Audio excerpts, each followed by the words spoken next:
φωνάζουμε και λίγο μουσική, μην είναι και όλα δημοτικά. Δεν ξέρω, εγώ με τα δημοτικά παραγωγή έχει τετραπλασιαστεί.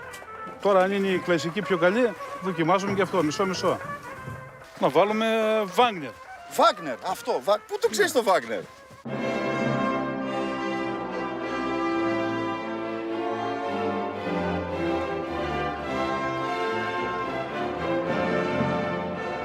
Άκου θιά, την καρδίτσα δεν υπάρχει περίπτωση να τη βρούμε σε αυτόν τον παγκόσμιο χάρτη.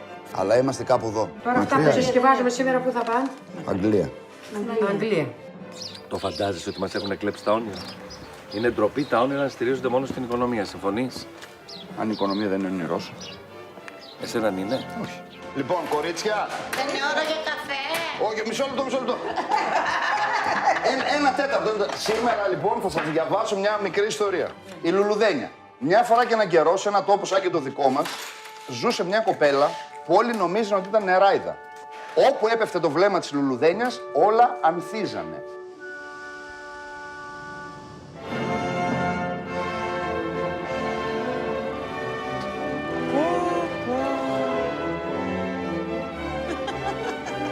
Δηλαδή εκεί μέσα τώρα ζει ο βασιλιάς. Ναι, εντάξει, αυτή τη στιγμή δεν ξέρω αν είναι μέσα, μπορεί να είναι στα θερινά του, έχει ζέστη. 1,5 κιλό ντομάτες που δίνουν μόνο αυτό το βράκι.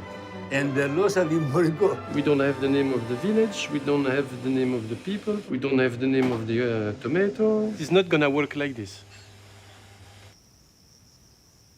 Θα δυσκολευτούμε τώρα. Το σημαντικό είναι να το παλέψουμε. Συμφωνώ.